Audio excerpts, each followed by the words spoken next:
کہ he goes along with the directions of Maulvi Mushtaq, justice, the chief justice. اور جو باقی 2 ججز بھی تھے ایک وہ بھی گلباز ایسے خان نہیں تھے، ایک گلباز خان تھے، جی بالکل بالکل ایسے ہی، اور آفتاب احمد اور جسٹس آفتاب احمد، جنہوں نے بعد میں پھر ججمنٹ لکھی، جسٹس آفتاب نے یہ ججمنٹ فائنلی لکھی. اب یہ وہ ججز تھے جس میں سمجھتا ہوں کہ 3-2 کا ڈیسیشن تو ڈے 1 پہ ensured in favor of the state and prosecute Justice Maulvi Mushtaq because of his known bias. Number 2, Justice Zakiuddin Pal and Justice SMH Qureshi. یہ 3. لیکن باقی بھی یہ جو آیا اب ٹرائل کا بائیکاٹ کر دیا. تو یہ بڑا امپورٹنٹ ہے کہ ہم یہ ضرور ریکارڈ پہ لائیں کہ جی وہ ٹرائل کے بائیکاٹ کی نوبت کہاں تک پہنچی. وہ ٹرائل کے بائیکاٹ کی نوبت اس وقت آئی جب بھٹو صاحب نے 2 اپلیکیشنز موو کی. پہلی اپلیکیشن انہوں نے یہ موو کی کہ جسٹس مولوی مشتاق جو ہیں جو ہیڈ کر رہے ہیں بینچ کو، وہ کلیئر بائس رکھتے ہیں میرے خلاف، اور اس کے حق میں انہوں نے بے شمار جو کورٹ میں اس وقت تک کے واقعات ہو چکے تھے جس میں ان کو کورٹ سے باہر نکالنا، جس میں پولیس کے افسران کو بلا کے کہنا کہ اس کو باہر لے جاؤ اور اس وقت تک اس کو بعد رکھو جس وقت تک اس کا دماغ ٹھکانے نہیں آتا. میں یہ کوٹ کر رہا ہوں الفاظ. اس طرح کی بے شمار انسیڈنٹس شامل تھے. اور نہ صرف انہوں نے یہ کہا بلکہ انہوں نے کہا جی کہ اس کو کسی اور کورٹ میں ٹرانسفر کر دیا جائے. اور پھر دوسری اپلیکیشن انہوں نے یہ دی کہ جی اس کو ارلی ہیئر کیا جائے. میری جو میں نے پہلی اپلیکیشن دی ہے it has a serious consequence for the trial. ان دونوں اپلیکیشنز کو انہوں نے چیمبر میں کل کر دیا. دونوں کو ریجیکٹ کیا اور چیمبر کی ہیئرنگ کے دوران ریجیکٹ کیا. ایک آخری چیز میں جو بتانا چاہوں گا وہ یہ ہے کہ جی جب بھٹو صاحب کا کیس سیشن سے ہائی کورٹ میں ٹرانسفر ہوا تو اس کے بارے میں ایک اپلیکیشن احمد رضا قصوری صاحب نے بھی گزاری کہ جی سیشن جج یہ آدمی جو ایکیوزڈ ہے یہ بہت بااثر ہے اور سیشن جج جو ہے وہ یہ ٹرائل نہیں کر سکے گا. اب یہ maybe it was a very fair application. You know, the former Prime Minister was on trial, so maybe a very fair application. But کوئی نظیر شاید ایسی نہیں ملے گی کامن لا کے انڈر جو کنٹریز ایڈمنسٹر ہوتی ہیں لیگل اور کرمنل جسٹس سسٹم میں جہاں پہ جو افیکٹی ہے اس کا اس کو نوٹس دیے بغیر یہ اپلیکیشن الاؤ کر دی گئی. تو جسٹس مولوی مشتاق صاحب نے اگین یہ اپنے چیمبر میں اپلیکیشن سنی اور یہ اسی دن فیصلہ کیا کہ یہ ٹرائل جو ہے یہ ڈائریکٹلی ہائی کورٹ میں ہوگا. اب یہ مطلب یہ اتنی کلیئر ایویڈنسز ہیں باعث کی جن کے بعد آدمی کو مطلب مزید کوئی آرگیومنٹ کرنے کی گنجائش نہیں رہتی کہ جی یہ کوئی ایسا فیئر ٹرائل تھا جس میں ان کو موقع دیا گیا. تو بھٹو صاحب نے جب یہ 2 واقعات ہوئے تو انہوں نے اس سٹیج پہ جب ان کی دونوں اپلیکیشن چیمبر میں ریجیکٹ کی تو انہوں نے کہا جی کہ میں اس میں اب اپنا ڈیفنس نہیں دوں گا. اور 342 سی آر پی سی کی جو سٹیٹمنٹ بھی انہوں نے ایز ایکیوز دی اس میں بھی انہوں نے کہا کہ میں 2 چیزوں کے اوپر جو ہے صرف فوکس کروں گا. ایک یہ کہ میرے یہ حکومت کا تختہ کیوں الٹا گیا اور میرے خلاف یہ کیس کیوں ہوا ہے, اور دوسرا یہ کہ میری اس یہاں تک مجھے پہنچانے کی جو انٹرنیشنل کنوٹیشنز ہیں جو ایک بڑی طاقت اس میں شامل ہے اس کے بارے میں بھی کروں گا. اس سے پہلے بھی نصرت بھٹو کیس کے دوران بھی یہ کوئی ایسی بات کی سوچ نہیں تھی جو بھٹو صاحب کے دماغ میں آئی.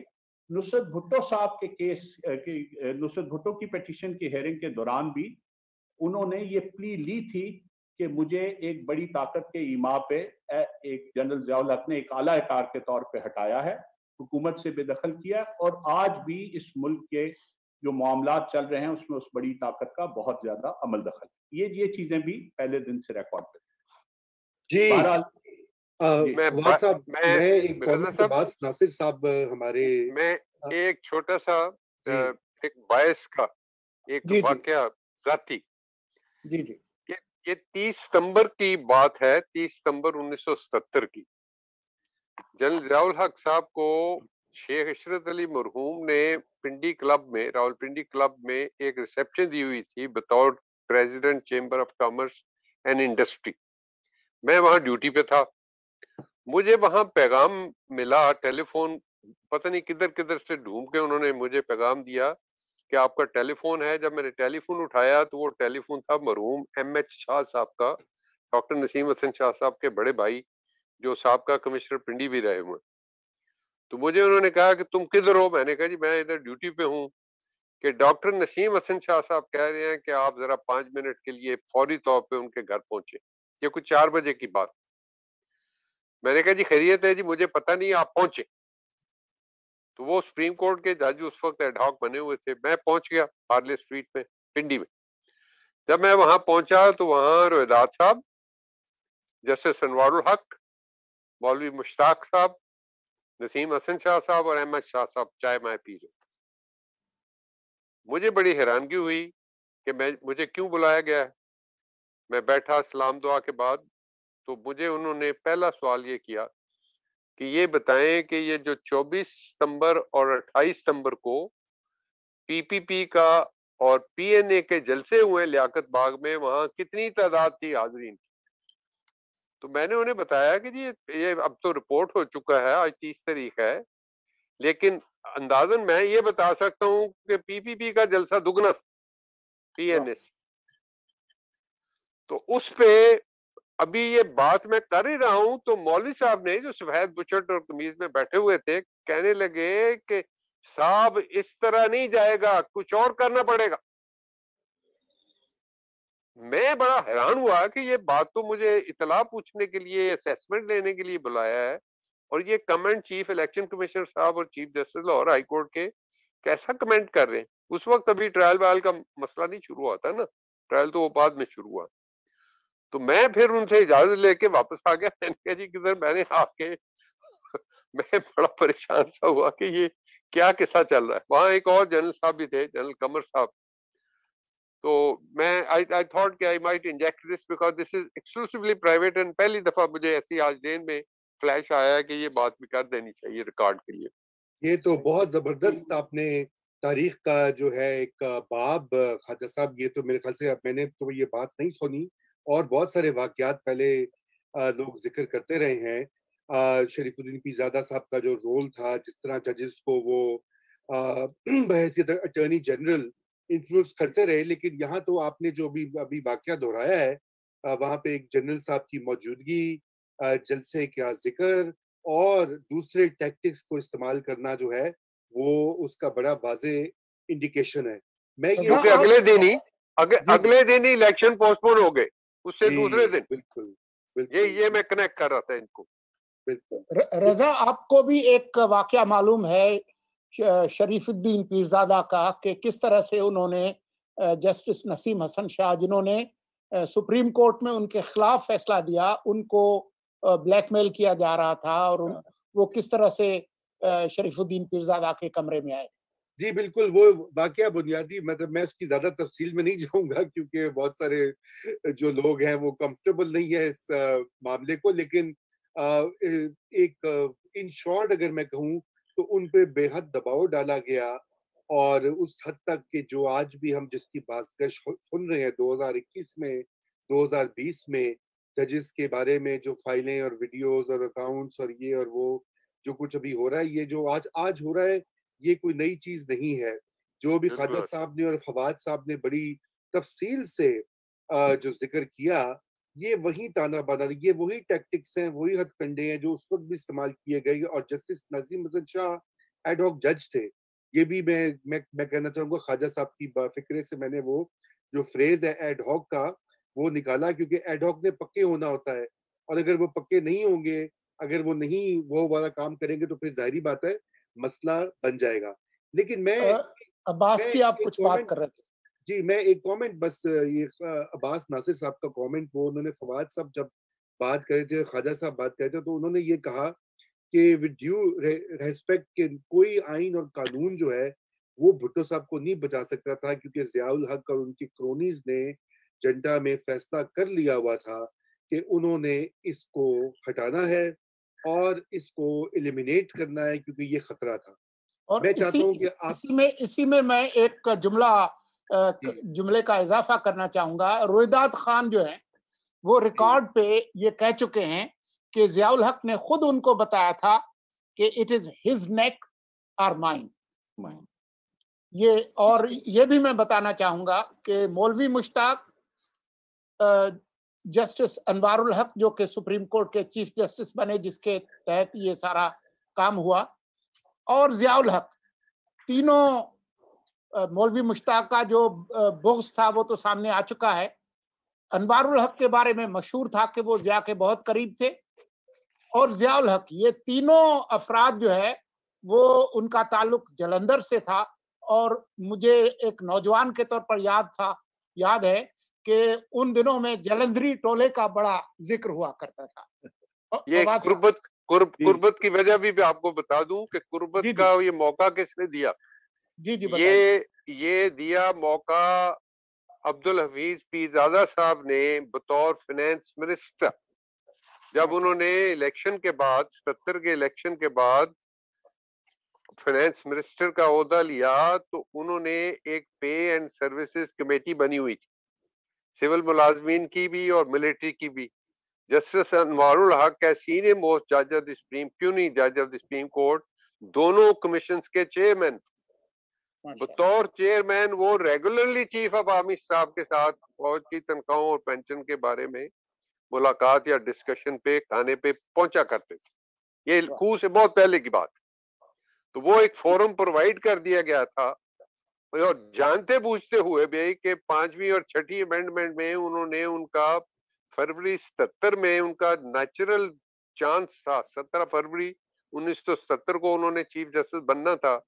اگر یعقوب صاحب کو 5 سال کا ٹینیور نہ دیا جاتا. 6th amendment. 5ویں امینڈمنٹ میں ہائی کورٹ کے لیے تو 4 سال والا بارٹ وچ ایور از لیٹر تھا. یہاں پر تھا 5 سال یا 65 وچ ایور از ارلیئر. یہ 5th میں تھا، لیکن 6ویں میں وچ ایور ارلیئر کو وچ ایور از لیٹر کر دیا گیا. اس کی وجہ سے انوار الحق صاحب کا ایک ڈسکارڈ بن گیا. مولوی صاحب کا بھی انوار الحق صاحب سے جھگڑا تھا. مولوی صاحب نے لکھا پڑا 1979 میں کہ ایگزیکیوشن کے بعد ایک خط لکھا انہوں نے گورنر پنجاب کو، جس میں انہوں نے کہا کہ میں انوار الحق صاحب سے بھی سینئر ہوں، میرے ساتھ 1959 میں زیادتی ہوئی تھی. تو وہ پھر جب انہوں نے ان کا خط گیا سپریم کورٹ میں لا امنسٹی کے ذریعے ججوں کی اپوائنٹمنٹ کے سلسلے میں، تو پہلا فیصلہ یہ ہوا کہ مولوی صاحب کو سپریم کورٹ میں لے آئیں تاکہ وہ جونیئر جج بن جائیں. یہ نہ ہو کہ کسی سے انوار الحق صاحب فارغ کر کے تو مولوی صاحب وہاں پہنچ جائیں. تو یہ ججوں کی آپس میں جو تھی، یہ اندر بھی تھی باہر بھی تھی، اور کوئی چمکی لڑائی لڑ رہی تھی. جی، تو بات یہ ہے کہ یہ اس میں بڑی واضح طور پر یہ ہو جاتا ہے خواجہ صاحب اور فواد صاحب کہ جس طرح سے آپ نے ذکر کیا کہ قانون اور قانونی پروسیجرز اور بینچز کی کمپوزیشن اور بینچز کے اندر جو مینیپولیشن اور ججوں کی تعیناتی، فائرنگ، ڈسمسل، مطلب اتنے گرینڈ لیول پہ آپریشن کیا جا رہا تھا. اور یہ اس کا جو سب سے بڑا میرے خیال سے یہ جو کہ آج ہم بات بھی کر رہے ہیں اور بہت سارے ہمارے ویورز سن بھی رہے ہیں، کامنٹ بھی کر رہے ہیں، لیکن بہت سارے پوچھ بھی رہے ہیں. تو یہ بات ہم اس لیے یہاں پر ہو رہی ہے دو بہت اہم شخصیات سے. خواجہ صاحب تو راوی ہیں ان تمام واقعات کے، اور فواد صاحب نے بھی اس کو بڑی قریب سے اور گہری طرح اسٹڈی کیا ہے. یہ اس لیے کہ آج بھی جو پاکستان میں آئین اور قانون کی اکثر اوقات دھجیاں بکھیری جاتی ہیں، ان کا تعلق اور ان کے ڈانڈے جو ہیں وہ ماضی سے ہی ملتے ہیں. تو میں اس میں آپ سے ایک اور یہ سوال پوچھنا چاہوں گا، آپ دونوں سے بلکہ کوئکلی، کہ یہ جسٹس انوار الحق صاحب جو تھے انہوں نے پھر اس کے بعد جو کنڈکٹ کیا جس طرح سے، وہ بھی بہت زیادہ جو ہے کنٹروورشل رہا ہے. اور ان کا کیا، ان کی موٹیویشن کیا تھی کہ وہ بحیثیت چیف کے عہدے پر زیادہ سے زیادہ کام کرتے رہے؟ فائنل ہوا ہے نا جی، شاید لوگوں کے خواجہ صاحب شاید فریز ہو گئے. میں اکثر یہ بات رضا جی، یہ بات کبھی اچھلی نہیں ہے، نہ اس کو فلیگ کیا گیا کہ 1981 میں بھی ایک پی سی او آیا تھا. جب انوار الحق سمیت بہت سے لوگ چلے گئے تھے، عدالتیں دوبارہ اڑا دی گئیں، نئے سرے سے ریکمپوز ہوئیں، اور ہائی کورٹ کے ججز نے بریگیڈیئرز اور میجر جنرل سے اوتھ لیے بس اسٹیشن پہ، کیونکہ اس میں لکھا ہوا تھا کہ 24 گھنٹے کے اندر جو اوتھ نہیں لے گا یا جس کو اوتھ نہیں دیا جائے گا وہ گھر چلا جائے گا. تو یہ بھی ایک دور گزرا ہے. لیکن ہوا یہ اس میں کہ یہ ایک لمبی بحث شروع ہو جائے گی. یہ بلوچستان میں ایک کیس ہوا تھا مکران میں، جس میں بلوچستان اسٹوڈنٹس آرگنائزیشن کے 10 بچے عبد الحمید اینڈ کمپنی، ان کو پھانسی کی سزا ہوئی تھی ایک ملٹری کورٹ سے. وہ سزا جو تھی وہ بلوچستان ہائی کورٹ کے ڈویژن بینچ نے، ماری صاحب اور ایسے رشید صاحب کے بینچ نے کویش کر دی. نہ صرف کویش کر دی، انہوں نے یہ بھی کہا کہ جو چیف مارشل ایڈمنسٹریٹر نے آرٹیکل 212A ایڈ کر کے سول کورٹس کا اور ہائی کورٹس کا اختیار کم کیا ہے مارشل لا کے معاملے میں، یہ ان کو اختیار نہیں ہے اس چیز کا، کیونکہ چیف مارشل ایڈمنسٹریٹر عدالتوں کی طرف سے دیے گئے اختیار کو استعمال کر رہے ہیں، اور یہ اختیار ان کو اس لیے نہیں دیا گیا تھا کہ وہ عدالتوں کے اختیار ہی ختم کر دیں. اس فیصلے کے خلاف پھر اپیل ہوئی. انہوں نے وہ کنوکشن جو تھی 10 بندوں کی جو مچ جیل میں تھے وہ انل کر دیں. وہ اپیل سپریم کورٹ میں پینڈنگ تھی. جب وہ پینڈنگ تھی، وہ بینچ میں انوار الحق صاحب بھی تھے، مولوی صاحب بھی تھے. تو وہ بحث جب آگے چلی تو مولوی صاحب نے اٹارنی جنرل کو کہا کہ جا کے کلائنٹ سے پتہ کر کے آئیں کہ وہ 90 دن کب پورے ہوں گے. یہ 81 کی مارچ یا فروری کی بات ہے. تو انہوں نے ایڈجمنٹ لی کہ ہم پتہ کر کے آپ کو بتاتے ہیں. جب وہ پتہ کرنے آئے تو وہ عدالت ہی اڑا دی. سپریم کورٹ، ہائی کورٹ ساری اڑا دی. نیا پی سی او آ گیا، نئے اوتھ آ گئے، تو پھر نئی رسمیں. لیکن انوار الحق صاحب اس میں بھی ملوث تھے کسی وجہ سے، اور وہ اس وجہ سے کہ جہاں انہوں نے ایک طرف پریٹینڈ کیا کہ انہوں نے اوتھ نہیں لیا کیونکہ ان کے فیصلے کی خلاف ورزی ہوئی 90 دن سے زیادہ مارشل لا کا جاری ہونا، لیکن انہوں نے دوسرے دن ہی اپنی نامینیشن کروا لی انٹرنیشنل کورٹ آف جسٹس میں، اور اس کے لیے سرکاری خرچے پہ نیو یارک گئے، ادھر ادھر گئے، دوسرے ملکوں کے دورے کیے کہ ووٹ لیں. شکست ہوئی ان کو. ووٹ تو ان کو نہیں ملنا تھا. وہ انٹرنیشنل کورٹ آف جسٹس کے لیے کون ان کو ووٹ دیتا تھا؟ دنیا میں ٹرائل آف اے مرڈر یا مرڈر آف اے ٹرائل چل رہا تھا. تو یہ بات اندر کی تھی. یہ میں نے کہا یہ بھی عرض کروں. بہت زبردست. اور میں خواجہ صاحب اور فواد صاحب میں ہمارے پاس ٹائم بڑا کم اب رہ گیا. میں چاہتا ہوں 2 آج کے ایشوز ہیں. ایک تو پہلا ہے پنجابی ججوں کے بارے میں. اب چونکہ آپ دونوں نے اب میرے سینئرز ہیں، آپ نے جسٹس انوار الحق صاحب کے بارے میں بات کر کے تو وہ بھی کوڈ CSP کوڈ بھی آپ لوگوں نے جو ہے اس کو نہیں چھوڑا. تو اب اس لیے آپ پنجابی ججز کی بھی بات کر ہی دیجئے، کیونکہ مجھے یاد ہے کہ جسٹس صفدر شاہ جن کو میں بچپن سے جانتا تھا، میری خود میموریز ہیں ان کے ساتھ، ان کے گھر پشاور میں، اور جس طرح سے انہوں نے فیصلہ دیا، ان کو ملک چھوڑنا پڑا، فرار ہونا پڑا برستا افغانستان، اور پھر وہ بیچارے لندن میں گمنامی کی زندگی اسرت میں گزارتے رہے اور وہیں فوت ہو گئے. تو اس کے اوپر بھی کامنٹ کر تین ہی جج تھے نا، رضا، جسٹس دوراب پٹیل، جسٹس حلیم اور جسٹس صفدر شاہ، جن کا آپ ذکر کر رہے تھے. اور اس سے پہلے جو ہے وہ جسٹس یعقوب کو ریٹائر کیا گیا. 9 ممبر بینچ تھا، اور 9 ممبر بینچ میں بھی وہ اس کو ایڈجرن کیا گیا جب تک جسٹس کیسر خان ریٹائر نہیں ہو گئے. رائٹ. اور وحید الدین صاحب بیمار ہو گئے. وحید الدین بیمار ہو گئے، جو جسٹس وجیہ الدین کے والد جو تھے. میں صرف اگر آپ اس پہ ہم آنے سے پہلے رضا، اگر ہم سپریم کورٹ اور جسٹس یہ جو ہمارے ڈویژن تھی سپریم کورٹ میں آ کے، ایک آخری بات جو میں ہائی کورٹ کے ٹرائل کے بارے میں، وہ بھی لوگوں کے لیے بہت امپورٹنٹ ہے کہ اس میں ہائی کورٹ نے یونینیمسلی ان کو سینٹینس کیا for criminal conspiracy and murder, 5 کے 5 ججز نے. لیکن آج تک یہ ججمنٹ جو ہے اتنی امپورٹنٹ ججمنٹ، ایک farmer foreign minister, other ministers, federal ministers, and then the prime minister, and a person who was hailed in the world as a leader of the third world, اس کے murder کا case ہے اور 5 ججوں کی unanimous judgment ہے. لیکن آج تک اس کے بعد کسی کرمنل کیس میں مرڈر کے وہ ججمنٹ جو ہے وہ ریلائی نہیں کی گئی. تو تاریخ نے تو اپنا فیصلہ دے دیا ہے. میں تو یہ سمجھتا ہوں کہ میری یا خواجہ صاحب کی شہادت کی، آپ لوگوں میں سے کسی کی فواد میری آپ کی رائے ذرا 1 منٹ علیحدہ کر دیں. میں ایک لائن کوٹ کرنا چاہتا ہوں، اگرچہ ایگزیکٹ نہیں کر سکوں گا کیونکہ میری ایک 1-on-1 ملاقات چیف جسٹس حلیم صاحب سے ہوئی تھی 1992 کے لگ بھگ بینکاک میں. تو ان کے فیصلے میں جو اپیل میں فیصلہ تھا، انہوں نے ایک چیز لکھی کہ prosecution has convinced this court about the conspiracy in this case. We cannot agree more. There was a conspiracy against the accused. یہ جسٹس حلیم نے اپنے فیصلے میں لکھا ہوا.